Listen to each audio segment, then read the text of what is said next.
Bonjour à toutes et à tous, bienvenue, c'est Smart Impact, l'émission de celles et ceux qui font de la transformation environnementale et sociétale un axe fort de leur stratégie. Et voici le sommaire, c'est Marc Lafont, le président de WO2 qui sera l'invité du grand entretien tout à l'heure, 26 minutes pour parler de bâtiments bas carbone, des immeubles en bois les plus emblématiques et de la crise du secteur de l'immobilier. Mais d'abord, je reçois Antonia Burchard-Levin, chargée de reforestation et de l'impact chez Ecosia, moteur de recherche, qui met ses bénéfices au service de l'action climatique. Dans notre débat, on dévoilera les résultats du baromètre Bravo des offres d'emploi à impact 2025. Elle représente aujourd'hui près de 15% du marché du travail et résiste mieux au repli. Et puis, dans notre rubrique consacrée aux startups, je vous présenterai Exofer et ses exosquelettes qui limitent la pénibilité des activités professionnelles et domestiques. Voilà pour les titres, c'est l'heure de Smart Impact.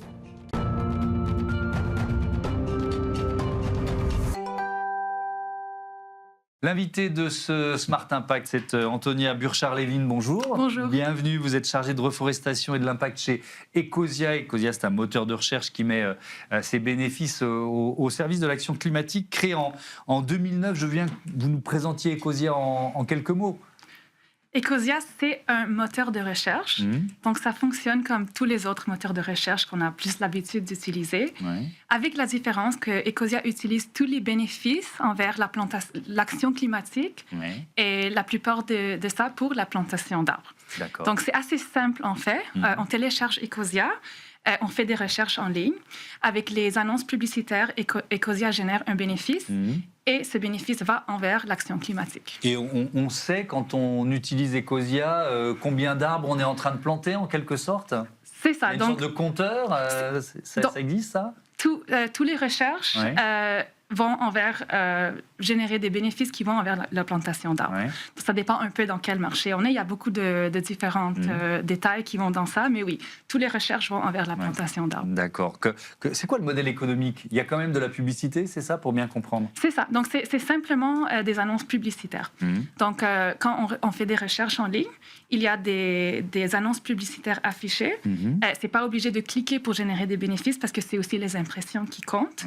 Mais voilà, donc en cherchant, on s'assure qu'on peut contribuer envers l'action climatique. La France, je crois que c'est le deuxième marché derrière. C'est une entreprise allemande, c'est ça, Ecosia? Ecosia, c'est une entreprise allemande basée à Berlin, fondée en 2009. Mais voilà, la France, ça représente le deuxième marché le plus important pour nous. Est-ce qu'on a ça veut dire que nous, Français, on a une sensibilité pour les alternatives aux géants des moteurs de recherche, Google pour ne pas le nommer? Exactement.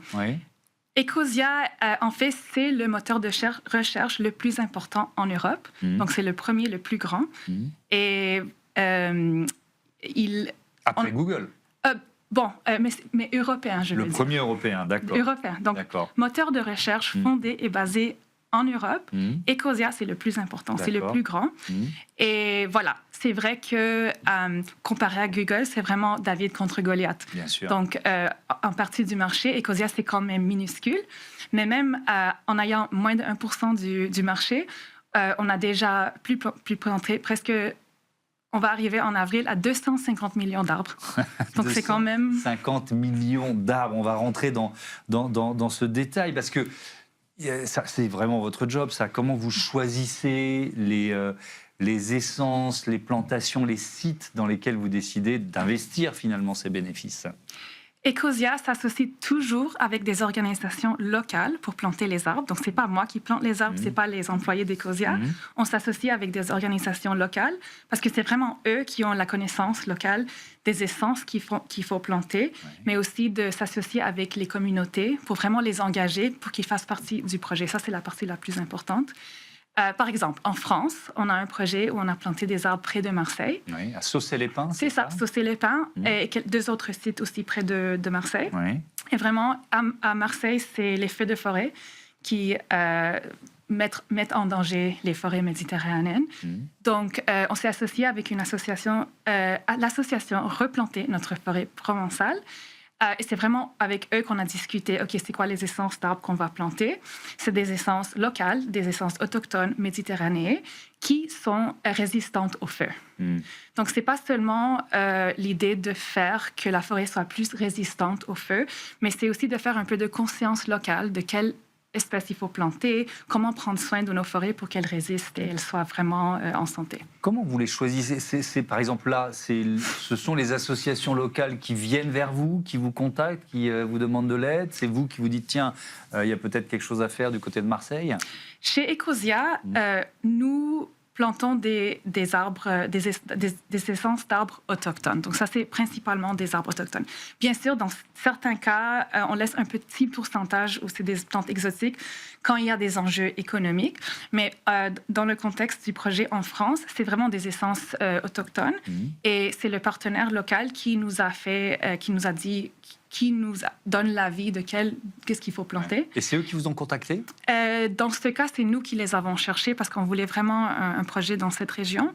Et on les a contactés et on a commencé le partenariat. Vous avez été sensibilisé par les incendies, les feux de forêt l'été en vous disant là, il faut qu'on fasse quelque chose. Sinon, vos projets, ils sont un peu partout sur la planète. On va voyager là avec vous. Donc, en ce moment, on est présent dans presque 40 pays. Oui. Donc voilà, il y a 2 semaines, j'étais en voyage sur le terrain au Burundi. Normalement, on visite un projet après la première année. Ça, c'est un tout nouveau projet. Donc, juste après la saison de plantation, qui correspond à la saison des pluies, on va sur le terrain pour connaître les partenaires et voir comment ils ont planté les arbres et comment ça se passe sur le terrain. Donc, au Burundi, c'est un projet formidable avec l'organisation 3C. Où ils plantent des arbres pour prévenir l'érosion. Donc, c'est avec des communautés riveraines. C'est impactant de le voir. Quand j'étais là, tu vois vraiment des morceaux de terre qui sont en train de tomber dans la rivière. Et ça a un impact sur leurs terres agricoles et leur terrain. Donc, en plantant des arbres, ça aide à retenir les sols. Et c'est ça le projet que j'étais là. Ce qui est passionnant, c'est que c'est vraiment ce que vous avez expliqué. C'est-à-dire qu'on va continuer de voyager. Vous allez nous en raconter d'autres. Mais à chaque projet, sa spécificité, c'est-à-dire qu'il y a vraiment un enjeu environnemental identifié à chaque fois d'une certaine façon. C'est ça. Donc, c'est une autre raison pour laquelle on se fie sur nos partenaires locaux, parce que c'est vraiment eux qui comprennent les enjeux environnementaux ainsi que sociaux, et ils savent exactement qu'est-ce qu'il faut faire, quels arbres planter et comment les planter et comment engager les communautés pour que les arbres survivent plusieurs années. Alors, on peut prendre un autre exemple. On est allé au Burundi, on était dans la région de Marseille. Où est-ce que vous nous emmenez? Donc, je passe beaucoup de temps à Ouganda. Donc, tous les années, je passe quelques mois là parce que nous avons plus de 10 projets. Donc, vraiment pour voyager, aller sur le terrain. Les distances sont assez longues, donc je passe quand même beaucoup de temps sur le terrain. Et le Ouganda, ça me tient au cœur parce que j'ai beaucoup passé de temps là. Il y a 2 projets en particulier. Et c'est des projets qui visent à restaurer les habitats des animaux. Donc, la perte de forêt, ça a un impact sur les sociétés, sur les vies humaines, bien sûr, mais ça aussi sur l'impact des habitats des animaux. On a un projet au nord de l'Ouganda où on travaille avec le Jane Goodall Institute, peut-être un nom assez reconnu, et une équipe formidable sur le terrain. Et on travaille avec les communautés pour planter des arbres, pour connecter les fragments de forêt, pour que les chimpanzés puissent avoir plus d'habitat et passer d'un fragment à l'autre. On a un autre projet aussi. Maintenant, on va voyager au sud de l'Ouganda. On est sur la frontière avec le Rwanda. Et on a un projet sur la forêt impénétrable Bwindi, où il y a une des dernières populations de gorilles de montagne. Et on a un projet avec les communautés qui sont aux alentours des forêts pour planter, pour protéger cet habitat des gorilles de montagne. Donc là, c'est sur de l'habitat. Vous l'avez dit d'ailleurs, impact sur les animaux et sur les humains. C'est-à-dire que je veux bien essayer de comprendre ce que vos projets de reforestation créent en termes même économiques pour les habitants de ces régions. Souvent, quand on entend parler de reforestation, on parle d'un problème technique. On parle d'un problème, OK, il faut des scientifiques, il faut de la technologie, il faut tout ça pour reforester, pour planter des arbres. Par notre expérience de déjà plus de 10 ans chez Ecosia, on voit vraiment que ce n'est pas un problème technique, sinon comme un problème plus social, un problème économique. Donc, nous, on travaille avec, c'est plusieurs enjeux, parce qu'on travaille avec les communautés. La plupart du temps, quand on parle de réforestation, on est dans une zone rurale. Et la plupart de ces terrains, c'est des terrains privés. C'est des gens c'est leur terre. Donc, bien sûr, c'est une idée assez romantique de dire, OK, on va planter beaucoup d'arbres, on va faire une forêt parce que c'est ce qu'il y a de plus important. Mais il faut vraiment penser que ça, c'est des terrains des personnes. Ils ont besoin que cette terre soit quand même productive pour planter des aliments et pour vraiment faire leur économie. Donc, vraiment, nous, on essaie vraiment de travailler avec ces communautés pour comprendre, premièrement, pourquoi ils ont coupé les arbres. C'est ça qu'il faut comprendre. Pourquoi ces arbres ont été coupés? Une fois qu'on comprend cette problématique, on peut implémenter un projet qui va vraiment durer longtemps parce que c'est pas seulement pour protéger l'environnement ou pour lutter contre le changement climatique, mais vraiment pour améliorer la vie des gens qui sont là. Dernière question, j'ai vu que Ecosia avait déposé chez un notaire à Berlin la somme d'1 million d'euros pour contribuer à la création d'un prix Nobel du climat, c'est ça? C'est ça, oui. Alors, vous en êtes où de ce projet? Donc, je ne suis pas chargée de ce projet, oui, donc j'ai pas trop de détails, mais c'est de la reforestation, mais quand même, l'idée de créer un Nobel du climat, ça vous semble important? Oui, bien sûr. Je pense que c'est une idée formidable. Et il y a des prix Nobel pour l'économie, il y a des prix Nobel pour beaucoup de sujets, mais pas pour le climat. Et c'est un des sujets les plus importants de notre époque. Donc, je pense que c'est très important. C'est une très belle idée. Bravo à Ecosia d'avoir lancé cette initiative. Merci beaucoup, Antonia Burchard-Levin, d'être venue nous présenter quelques-uns de ces projets de reforestation grâce à Ecosia. Je vous dis à bientôt sur Be Smart for Change. C'est l'heure de notre débat. Tout de suite, on va détailler le baromètre des offres d'emploi à impact.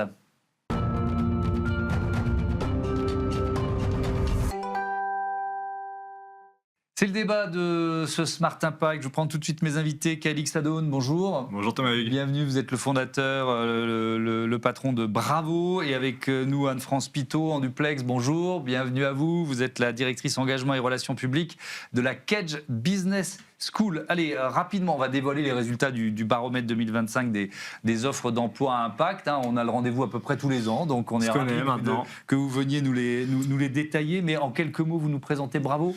Très simplement, Bravo. Donc, nous sommes un cabinet de recrutement spécialisé sur les nouveaux métiers et on accompagne les entreprises dans des secteurs en grande transformation, que ce soit les énergies, l'industrie, le bâtiment, des secteurs qui ont besoin de se réinventer, notamment sous l'aune de la transformation durable. Oui, effectivement. La Kedge Business School, Anne-France Pitot, en quelques mots là aussi.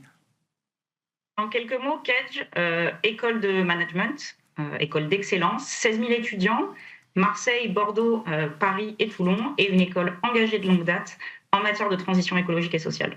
Donc vous l'attendez, ce baromètre des emplois à impact chaque année, j'imagine? On n'attend que lui, en effet. Pourquoi vous l'avez fait? Pourquoi vous l'avez créé?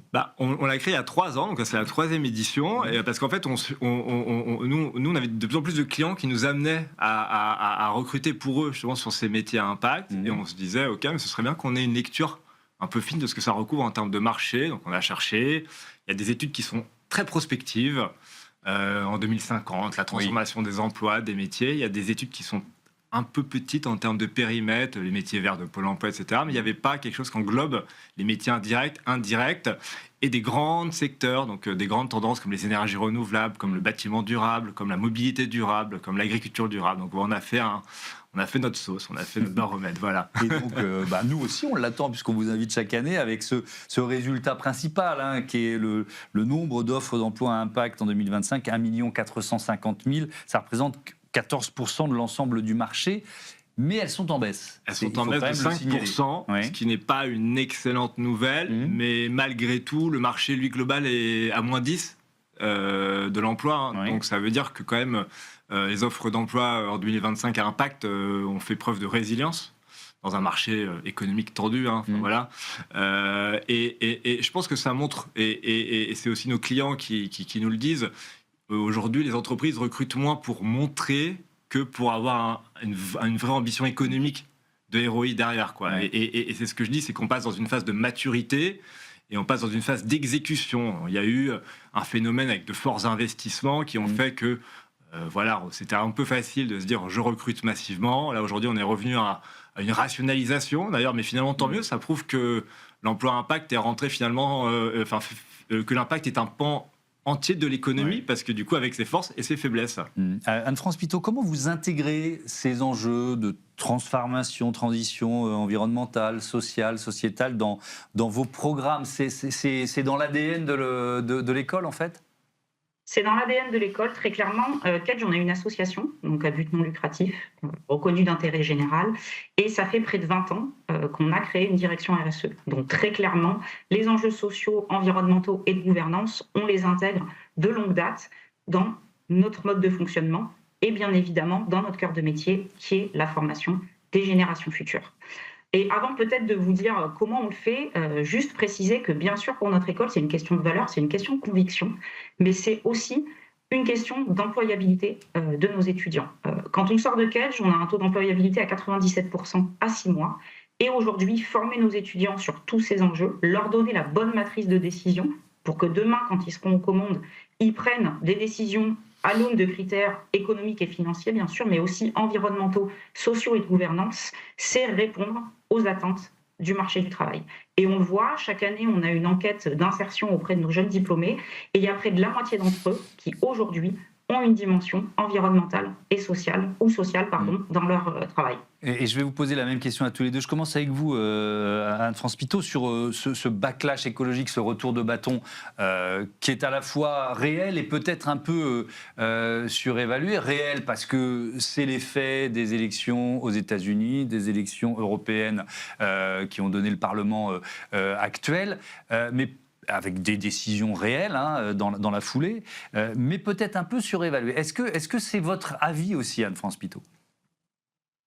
Tout à fait. Je pense que ce backlash, il est surévalué. Alors effectivement, quand on voit toutes les décisions qui sont prises, c'est pas forcément une bonne nouvelle, mais en même temps, comme on le disait jusqu'avant, ce secteur est en train de passer à un nouveau stade de maturité. C'est-à-dire qu'aujourd'hui, on n'est plus sur la petite cerise sur le gâteau avec ces sujets-là, mais on est vraiment sur quelque chose qui est intégré globalement dans l'ensemble des emplois, notamment parce qu'il y a aussi une question de risque, de raréfaction des ressources et de limites planétaires qui s'imposent à toutes et à tous.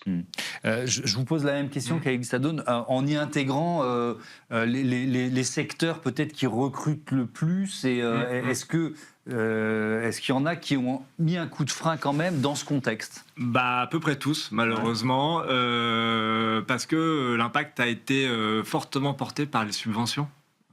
La politique, en fait, qui dicte où est-ce qu'on met l'argent, les ENR typiquement. Et donc, les temps sont un peu plus durs économiquement pour notre pays. Et donc, du coup, les subventions se coupent un peu. Et donc, du coup, comme je disais tout à l'heure, les entreprises font preuve d'une vraie logique de ROI quand elles vont recruter. On recrute plus pour afficher de la croissance, pour aller chercher des nouveaux marchés, on recrute pour aller chercher de la rentabilité. Et donc, de facto, voilà, on rentre dans une logique de réel. Et pour compléter ça, et c'est ce que démontre aussi notre baromètre, c'est que, mine de rien, la masse du volume d'emploi impact est plutôt sur des métiers techniques, terrain, partout en France. Si on prend les ENR, typiquement, il y a besoin de techniciens, d'électriciens. Si on prend le bâtiment durable, il y a besoin de profils en CVC.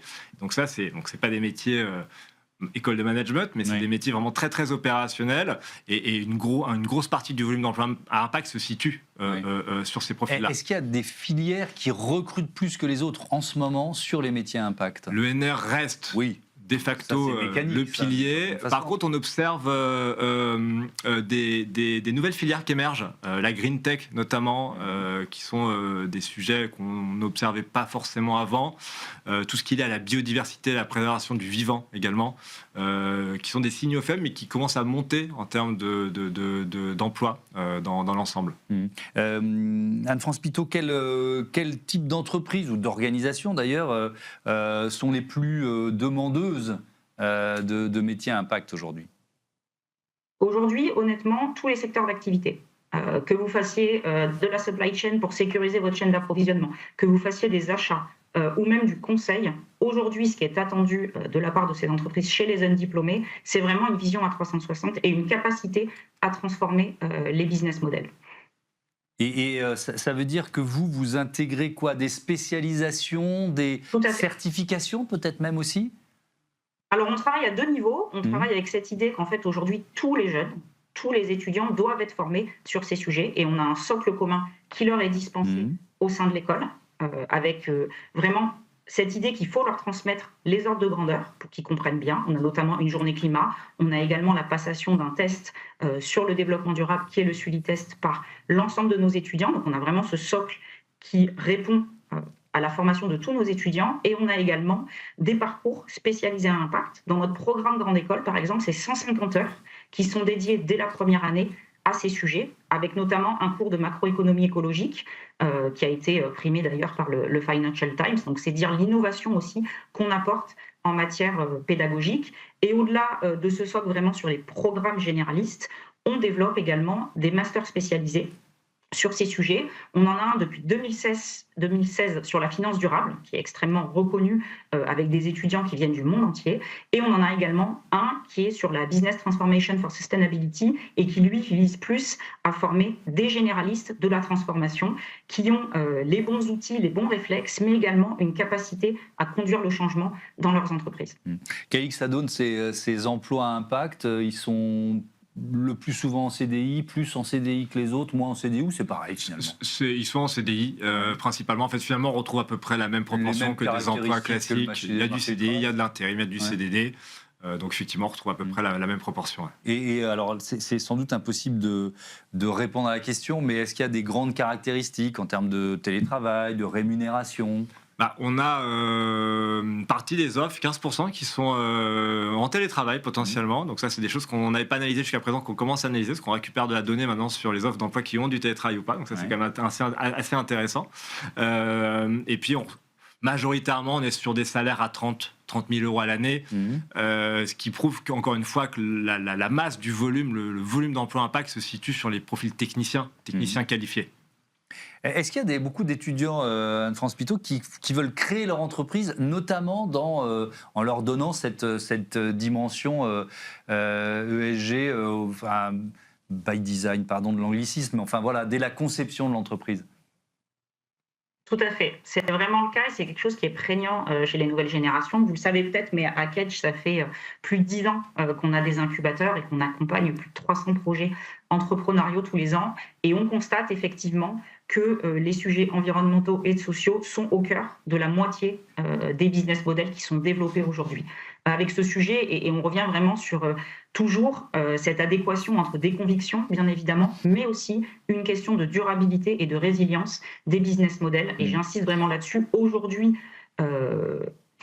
travailler sur ces sujets-là, c'est aussi rationaliser ces intrants et, in fine, bien évidemment, être plus performant. Est-ce que ça veut dire aller aussi un peu plus vers l'économie sociale et solidaire que dans les années précédentes? Au niveau de l'entrepreneuriat, vous en parlez ? Oui, pas dans les projets de jeunes entrepreneurs que vous pouvez accompagner.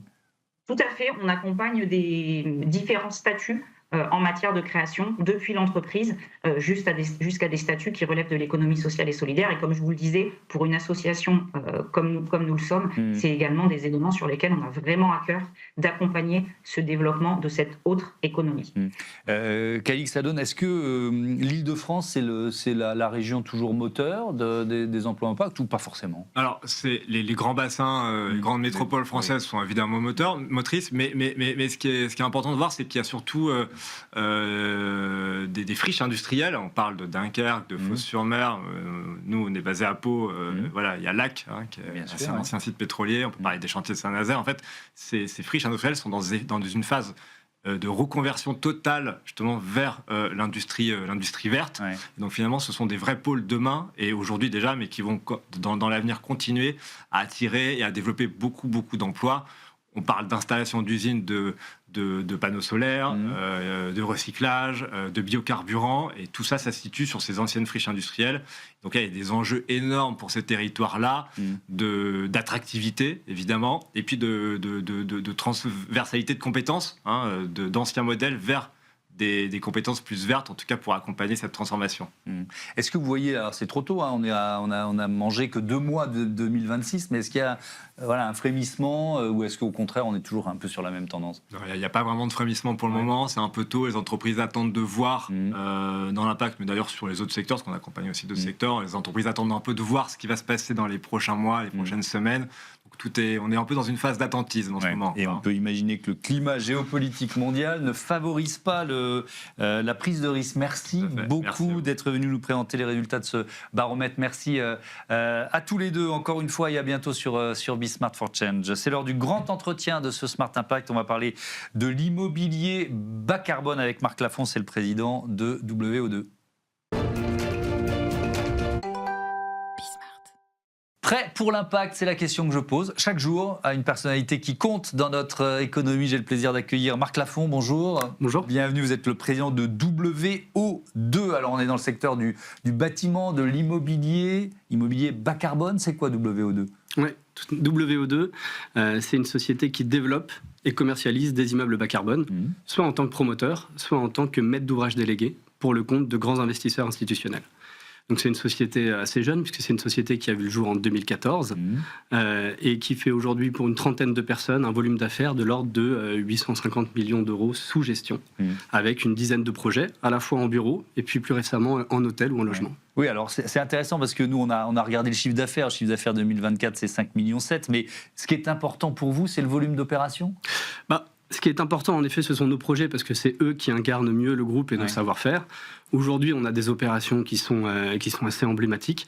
Une dizaine d'opérations, à peu près les 2/3 en bureau, et puis récemment de l'hôtellerie bas carbone, à la fois dans Paris, en Ile-de-France, puisque le marché de bureaux est très concentré sur Paris, mais également, notamment pour l'hôtellerie, ailleurs en France ou dans d'autres pays européens. On a un projet au Luxembourg, on a aussi un projet en Espagne. On va détailler, vous allez nous raconter un peu ce que sont ces projets. Mais alors, vous communiquez sur l'impact environnemental. Vous dites que vous avez évité plus de 2 millions de tonnes de CO2. Comment vous calculez cet impact ? Alors, on mesure pour chacun de nos projets ce qu'on appelle l'empreinte carbone sur toute l'analyse du cycle de vie de l'immeuble. Donc ça intègre la construction de nos opérations et puis 50 ans d'exploitation de nos opérations et la fin de vie. Notre thèse et notre raison d'être, c'est de réaliser des bâtiments bas carbone, donc des bâtiments qui ont une empreinte carbone divisée par un facteur 2 à 3 par rapport aux bâtiments traditionnels. Comment est-ce qu'on fait ça ? On a des leviers très importants sur la phase de construction, puisque près de 2/3 de l'empreinte carbone, en fait, c'est émis lors de la phase de construction des immeubles, parce que les matériaux sont très émissifs. Et également, on utilise des techniques avec l'énergie renouvelable notamment, qui nous permettent de diviser par un facteur 3 à 4 l'empreinte carbone de la phase d'exploitation sur 50 ans. Et donc c'est comme ça qu'on réalise des bâtiments bas carbone, et c'est ces chiffres-là sur lesquels on communique lorsqu'on communique sur un volume de CO2 évité par rapport à des bâtiments traditionnels. Alors on est en plein MIPIM, un salon international pour les professionnels de l'immobilier et de l'aménagement urbain. Ça se tient à Cannes jusqu'au 13 mars. L'immobilier bas carbone, vous nous disiez, l'entreprise elle existe depuis 2014. Vous le voyez prendre, grignoter de la place dans un grand salon comme celui-là ? Alors, dans un grand salon comme le MIPIM, en effet, on voit que les projets qui sont mis en avant sont très souvent des projets bas carbone. En fait, je pense que ce qui est important, c'est les attentes des utilisateurs et des locataires. Ce sont eux qui mettent en avant les projets et ce sont eux qui décident de ce que doit être aujourd'hui un projet immobilier. Ce qu'on constate chez WO2, c'est que les immeubles, lorsqu'ils ont la bonne empreinte environnementale, le bon positionnement, ils arrivent à se louer plus cher que le marché, ils arrivent à se louer plus vite que le marché, ils arrivent finalement dans un contexte de crise majeure, puisque je pense qu'au MIPIM, personne ne me contredira. C'est une des pires crises que je pense que c'est la pire crise des 30 dernières années. En effet, il y avait une crise majeure au milieu des années 90. C'est une crise qui est extrêmement puissante, à la fois parce qu'il y a une raréfaction des capitaux disponibles et donc un arrêt total du marché de l'investissement, et puis également parce qu'il y a eu une obsolescence programmée, une obsolescence accélérée, de certains immeubles, accélérée à la fois avec l'essor du télétravail et la crise du Covid, et également avec des incertitudes sur l'avenir, notamment l'impact de l'intelligence artificielle sur les organisations des grandes entreprises et le besoin en mètres carrés. Il est aujourd'hui très incertain. Alors, cette crise... Et là-dedans, l'immobilier bas carbone s'en sort mieux que les autres? Là-dedans, je pense qu'il ne faut pas voir cette crise comme un mur auquel se heurterait le marché de l'immobilier, il faut la voir comme un virage que doit prendre le marché de l'immobilier, et notamment l'immobilier de bureau. En effet, ce qu'on constate, c'est que malgré cet état du marché qui est très compliqué, les immeubles bas carbone arrivent à mieux se louer et les immeubles bas carbone arrivent à surperformer ce marché qui est compliqué. Nous, on apporte cette démonstration. On a aujourd'hui signé près de 80 000 m² de bail commercial ces 18 derniers mois, avec des grands noms tels que GRDF, qui a emménagé dans ses bureaux il y a un petit peu moins d'un an, avec AstraZeneca, Panasonic, Otis à l'Arboretum, avec le siège de Sanofi également, et avec une grande commercialisation aussi sur une de nos opérations dans le 18e arrondissement. Ce que montrent toutes ces signatures, c'est qu'il y a des immeubles, en effet, pour lesquels ça va être très compliqué d'aller à la commercialisation parce qu'ils n'ont pas le bon positionnement, parce qu'ils n'ont pas la bonne empreinte carbone. Mais il y a également des immeubles qui arrivent à se louer, qui arrivent à très bien se louer et que les utilisateurs veulent occuper. Le sujet, c'est d'arriver à cerner ce marché qui est véritablement un marché à deux vitesses et d'arriver à proposer des produits qui ont la bonne empreinte environnementale et qui correspondent aux attentes des utilisateurs. On rentrera dans le détail de ces projets. Hein. On va parler de GRDF, on va parler de l'Arboretum à Nanterre, hein, qui est quand même un des projets les plus emblématiques. Mais alors, je veux bien qu'on essaye de comprendre, parce que WO2... j'entends wood, j'entends le bois. Il y a forcément du bois dans vos projets ou pas forcément? Alors, notre sujet, c'est le carbone. Oui. Je vous l'ai dit, l'empreinte carbone, elle se calcule à la fois sur la phase de construction et 50 ans d'exploitation. Lorsqu'on est sur des immeubles neufs, on s'aperçoit que le bois est très bon élève pour faire des bâtiments ultra bas carbone. Pourquoi? Parce que le bois est le seul matériau de construction qui permet de stocker du carbone plutôt que d'en émettre. Donc l'idée, c'est de remplacer le béton et l'acier, qui sont deux matériaux extrêmement émissifs, par du bois. Et lorsque vous faites ça, vous remplacez un matériau de gros œuvre qui émet de l'ordre de 300 kg de CO2 par mètre cube par un matériau de gros œuvre qui, lui, stocke près de 600 kg de CO2 par mètre cube utilisé. Donc, vous venez inverser l'empreinte carbone de votre immeuble sur cette phase de construction. Et donc là, quand on est sur des immeubles neufs, évidemment, on aura tendance à utiliser au maximum le bois comme principal matériau de gros œuvre. Mais on fait également beaucoup de restructuration et de réhabilitation d'immeubles. Et là, évidemment, il faut réutiliser ce qu'on appelle le carbone amorti, donc le carbone qui est d'ores et déjà intégré dans la structure des bâtiments. Et donc là, l'idée, c'est de réemployer ces matériaux, de les réutiliser sur site et d'amener au maximum des matériaux biosourcés sur ce qu'on vient injecter comme carbone dans l'opération. C'est ce qu'on a fait par exemple sur le siège de Sanofi à La Défense. On avait un immeuble qui faisait près de 40 000 m², qui est extrêmement bien situé sur la gare de La Défense, donc sur un hub de transport en commun, qui était vacant depuis 2016. D'accord ? Cet immeuble, il avait le mérite d'exister. Nous, on l'a racheté. On l'a pré-commercialisé à Sanofi, c'est-à-dire que Sanofi est venu préempter cet immeuble avant même qu'on démarre les travaux. Et cet immeuble, on propose un projet de rénovation ultra bas carbone. Donc, on garde toute la structure de cet immeuble, mais on vient apporter des façades en bois. On vient apporter énormément de matériaux biosourcés à l'intérieur de l'immeuble. On vient réduire dramatiquement ses consommations énergétiques, de telle sorte à ce qu'aujourd'hui, on propose un produit qui n'a pas d'équivalent sur le marché de la défense. Et même sur ce marché de la défense, qui de temps en temps est décrit comme un marché compliqué, on s'aperçoit que ce n'est pas le cas. C'est un marché qui a d'excellents fondamentaux. Le sujet, c'est quel produit on arrive à proposer et quelle est l'empreinte environnementale de ce produit-là. Lorsqu'on arrive à avoir le bon produit avec la bonne empreinte environnementale, l'expérience Sanofi le démontre, on a des immeubles qui, en effet, se prélouent et trouvent preneurs. On s'est souvent rencontré au CIPCA, au Salon de l'immobilier bas carbone. On parle souvent de béton bas carbone. C'est quoi? Et puis, est-ce que vous en utilisez beaucoup? On en est où de la maturité du produit, en quelque sorte, quoi? Je pense qu'il ne faut pas opposer les matériaux. Le béton, nous, on en a besoin sur nos projets neufs, notamment pour tout ce qui est infrastructure, pour tout ce qui est de temps en temps fondation, pour tout ce qui est noyau d'ascenseur. Et là, on a besoin de ce matériau qui est le béton, qui est un matériau extraordinaire, puisque avec un seul matériau, vous réglez des sujets de sécurité incendie, d'acoustique, de structure.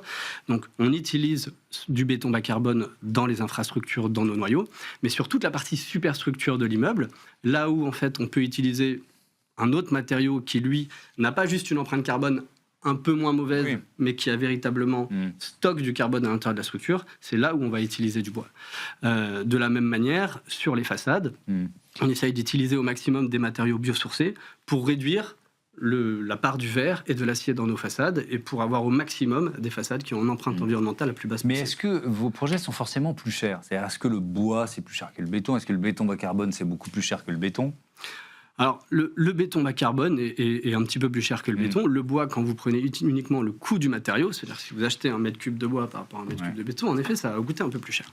Le sujet, c'est l'ordre de grandeur dont on parle.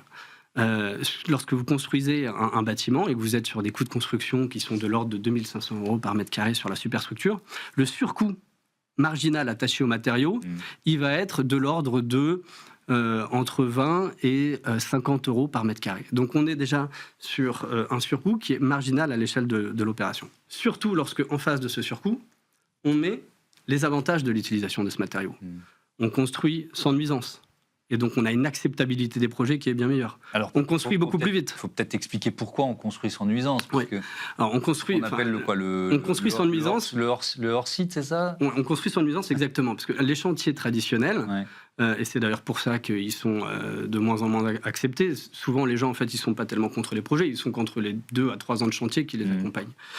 Parce qu'un chantier traditionnel, c'est beaucoup de bruit, beaucoup de poussière, c'est du marteau-piqueur ensuite lorsqu'on vient faire des saignées dans des voiles en béton. En bois, l'idée, c'est d'avoir la totalité de votre structure qui est préfabriquée en usine, de telle sorte à ce que votre chantier ne soit derrière qu'un chantier d'assemblage. D'accord ? Donc, 1, vous n'avez plus derrière de travail du matériau lorsque vous êtes sur site. 2, vous venez limiter vos flux attachés aux grosses œuvres.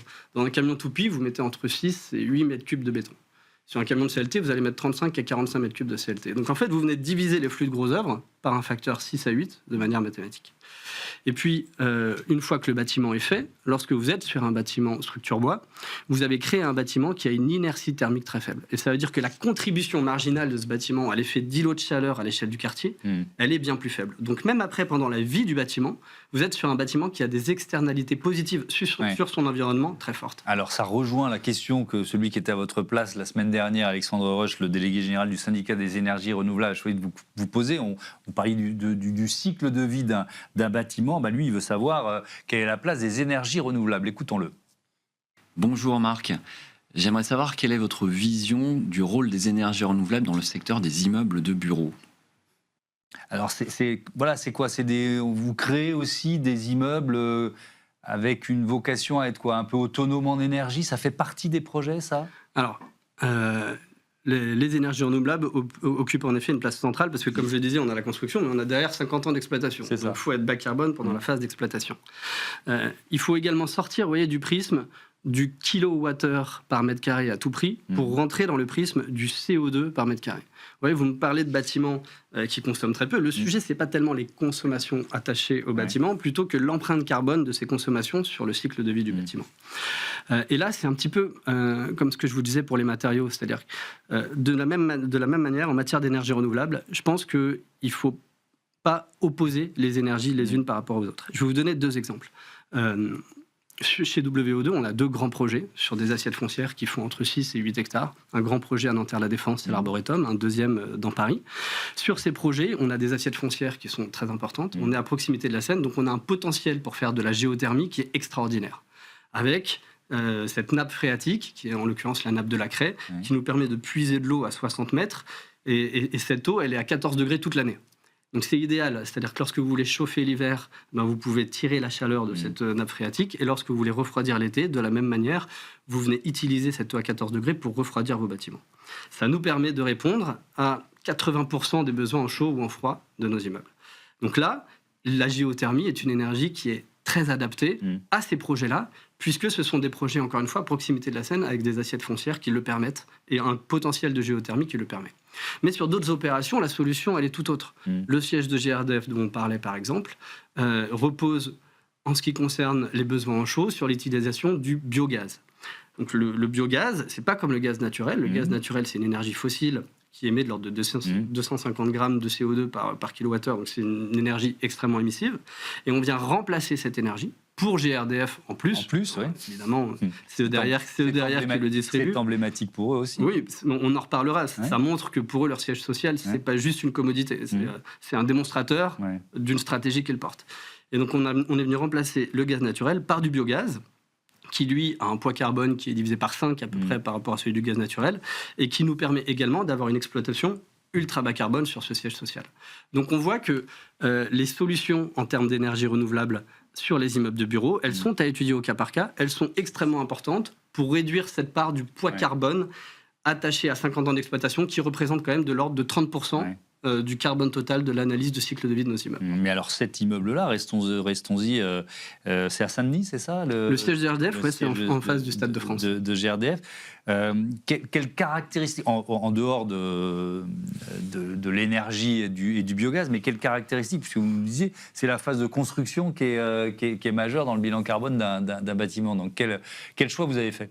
Alors, sur le siège de GRDF, c'était justement très intéressant, puisque on s'est aperçu qu'il y avait une très grande complémentarité entre ce que nous on portait, c'est-à-dire un immeuble en structure bois avec la totalité de la superstructure qui est réalisée en bois massif, avec également une partie des façades qui est en ossature bois sur cet immeuble, avec beaucoup de matériaux biosourcés dans tous les lots, notamment les lots architecturaux. Donc un immeuble ultra bas carbone sur cette première phase de construction.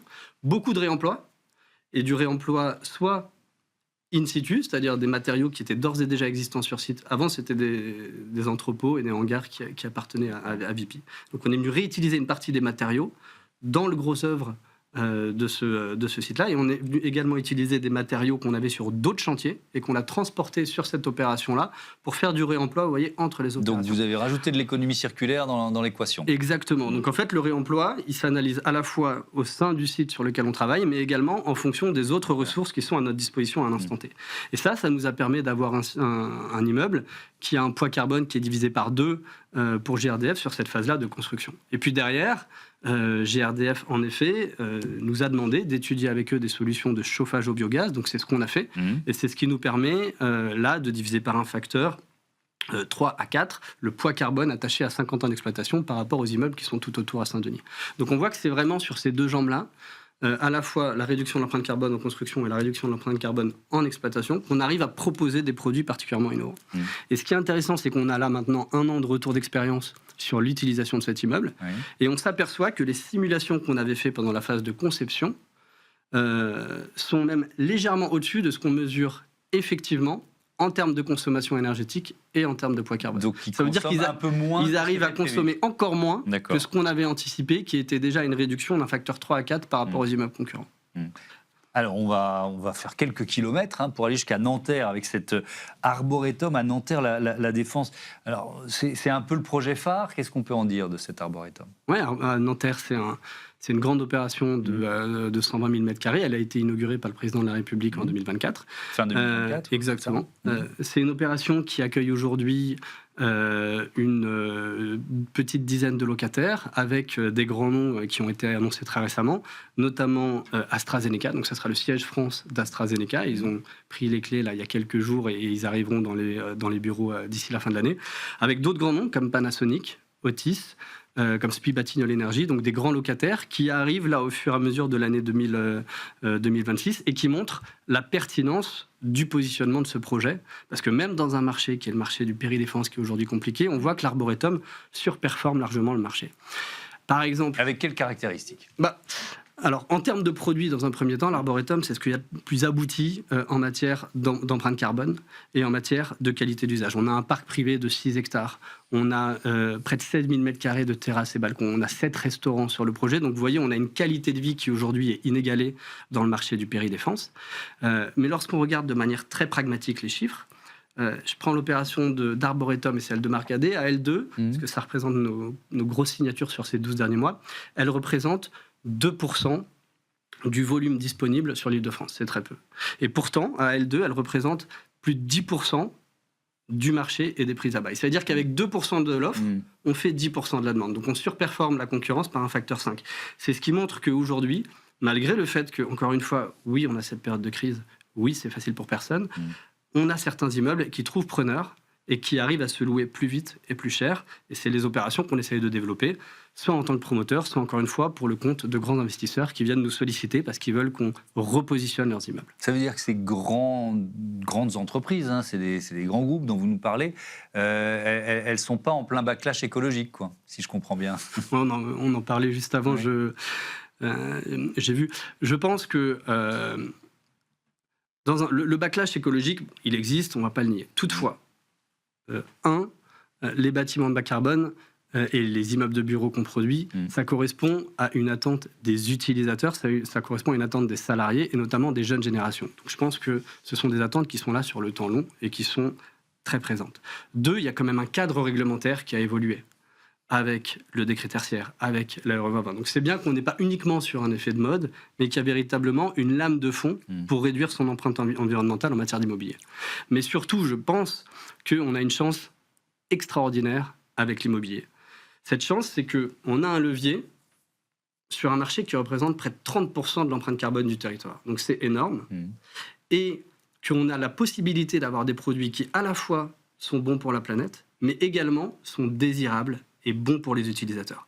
C'est-à-dire que très souvent, l'écologie peut être synonyme de privation. Je vous explique que vous allez devoir moins voyager, que vous allez devoir peut-être vous nourrir différemment. On doit passer d'un poids carbone d'une personne de 10 tonnes de CO2 à 2 tonnes de CO2 en 2050. Ça peut être moyennement inspirant, évidemment. L'avantage qu'on a avec l'immobilier, et notamment l'immobilier de bureau, c'est qu'on peut proposer des bâtiments qui ont une très forte valeur écologique, mais qui sont plus agréables à vivre, qui sont plus désirables pour les utilisateurs, qui riment d'ailleurs avec des économies d'énergie, avec des économies de consommation, et qui de temps en temps sont même moins chers à exploiter.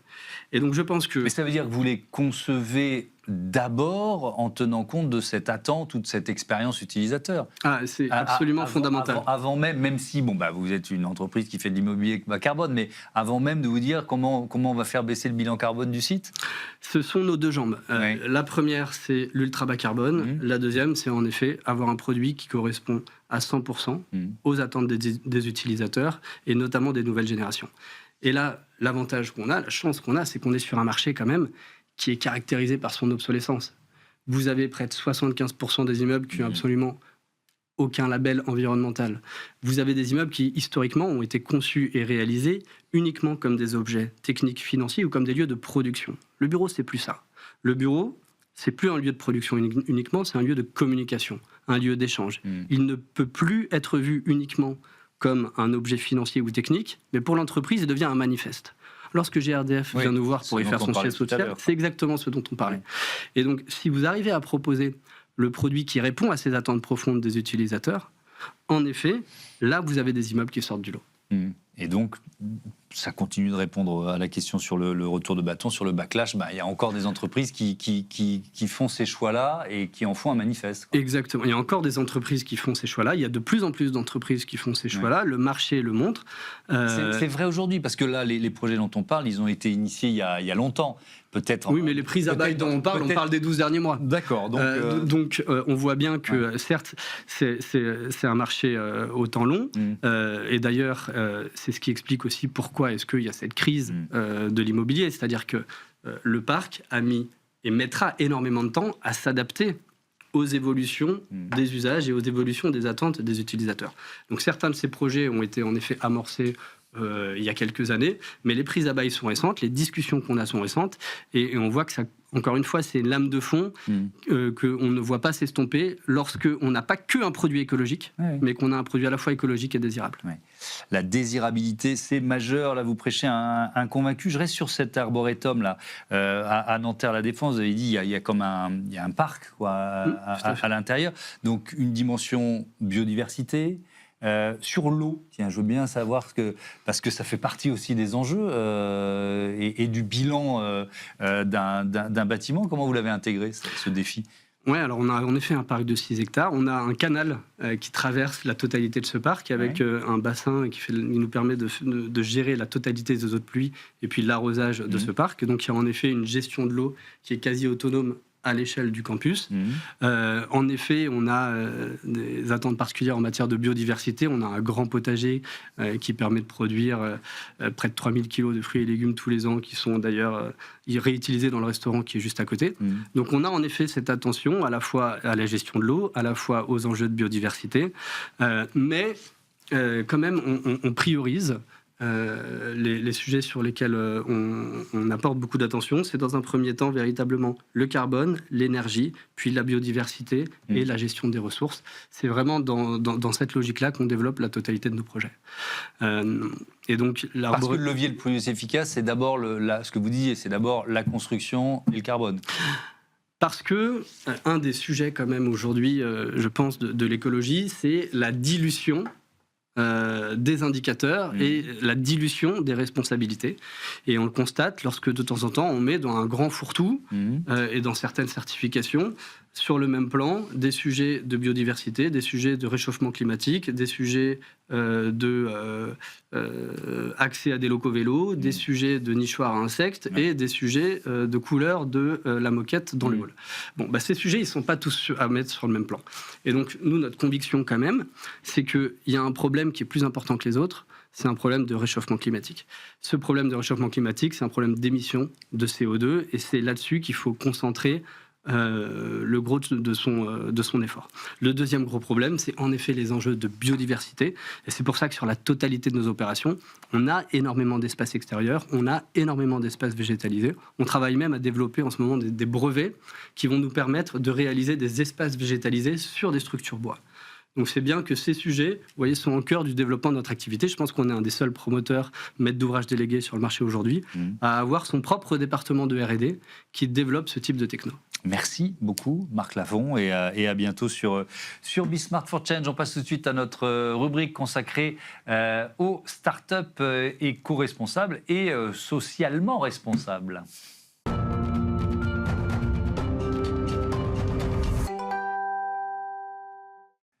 Smart Ideas, c'est notre rubrique consacrée aux startups et à l'innovation. On est en duplex avec Pierre-André Foy, le cofondateur d'Exofer. Bonjour, bienvenue, lauréat du programme Impact NA20 2025 de la French Tech de Bordeaux. On y reviendra rapidement, mais je veux bien que vous nous présentiez Exofer. C'est quoi ? Alors, Exofer, c'est une marque créée il y a maintenant 4 ans, créée par la société Fox Innovation que je dirige.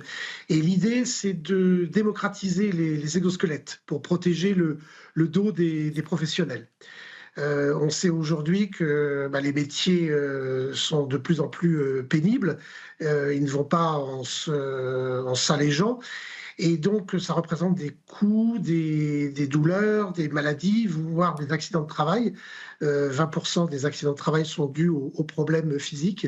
Et pour les collectivités, pour la collectivité, ça représente plusieurs milliards d'euros dépensés ou gâchés par an. Donc, alors, on a vu une photo pendant que vous parliez. C'est de quel type d'exosquelette on parle ? Alors, on parle d'exosquelettes pour les professionnels, pas d'exosquelettes médicaux, qui sont beaucoup plus légers et qui sont mécaniques. C'est ça l'intérêt de ce type d'exosquelette. Ce sont des exosquelettes qui n'ont pas de moteur, pas de batterie, donc beaucoup plus légers et beaucoup plus facilement, beaucoup mieux acceptés par les utilisateurs et les salariés. C'est ça l'enjeu, c'est de rendre les choses compatibles avec les métiers que l'on exerce au quotidien. Alors justement, de quel métier, de quel type de tâches on parle, lesquels sont les plus potentiellement utilisateurs de vos exosquelettes ? Alors malheureusement ou heureusement, tout le monde est impacté, tous les métiers physiques, ça va aussi bien concerner, alors on pense immédiatement aux artisans, aux professionnels du BTP, mais c'est également la logistique, l'industrie, les collectivités et même le personnel de santé dans les maisons de retraite qui sont soumises à des situations extrêmement compliquées en termes de manipulation de personnes. Donc c'est un marché qui concerne pratiquement tous les métiers physiques, voire les particuliers qui veulent continuer à exercer une activité. Ah oui, on peut aussi acheter vos exosquelettes. Voilà, si on se prépare à faire des travaux un peu importants chez soi, ou si on aime bien jardiner, ou etc. etc. Ça Exactement, concerne des particuliers? oui, oui, tout à fait. On a à peu près 10 à 15% de nos clients qui sont des particuliers, des retraités, qui veulent continuer à jardiner, qui veulent s'occuper de leur maison. Voilà, donc c'est quelque chose que l'on a voulu suffisamment démocratique pour que ça puisse intéresser tout le monde. Voilà. Vous avez pu modéliser ce que ça... Alors c'est quoi? C'est une sorte de force supplémentaire, juste pour bien comprendre. C'est quoi? C'est 10%, 20%? Comment vous évaluez ça? C'est de l'assistance que l'on mesure en réduction du poids porté. C'est-à-dire que si vous avez une charge ou un colis ou une pièce qui pèse 20 kg, le ressenti va être en diminution de l'ordre de moins 16 kg. C'est-à-dire que le poids ressenti et la pression sur les parties délicates comme les lombaires ou les clavicules est réduit à une expression de 5 kg minimum. Donc on allège considérablement le poids de la charge. Est-ce qu'il faut apprendre à s'en servir d'une certaine façon? C'est-à-dire que, parce que je vous écoute et je me dis, ah tiens, mais oui, ok, mais peut-être qu'on va faire des gestes un peu inconsidérés parce qu'on a l'impression que ce qu'on porte est moins lourd. Vous voyez ce que je veux dire? Oui, oui, il y a l'effet. Alors, on n'est pas dans l'effet Robocop. Hein. C'est pas. D'ailleurs, c'est un peu frustrant. Quelquefois, les gens qui le testent pour la première fois se disent ah oui, on attendait quelque chose comme ce qu'on a vu au cinéma, mais on n'est pas au cinéma. On est vraiment dans le monde du quotidien. Et l'idée, c'est que justement, on développe, on dessine des systèmes qui soient le moins encombrants possible et qui ne perturbent pas et qui soient vraiment là pour prévenir, alléger, accompagner et non pas donner des super pouvoirs. Donc on n'a pas cette tendance à... On passe de la science-fiction plutôt à ce qu'on appelle la prévention, qui est la base de tout ce qui est la santé en général, la santé au travail, mais également la santé sur une plus longue durée. Ouais, merci beaucoup Pierre-André Foix. Je rappelle que vous faites partie des lauréats du programme Impact NA20 de la French Tech de Bordeaux, lauréat 2025. Bon vent à Exofer. Voilà, c'est la fin de cette émission. Je voudrais remercier Nathalie Croiset à la coordination éditoriale, Alexis Mathieu à la production, Fabien Bouquenog, le réalisateur, et Alexis Oustabassidis, l'ingénieur du son. Belle journée à toutes et à tous. À très vite. Merci.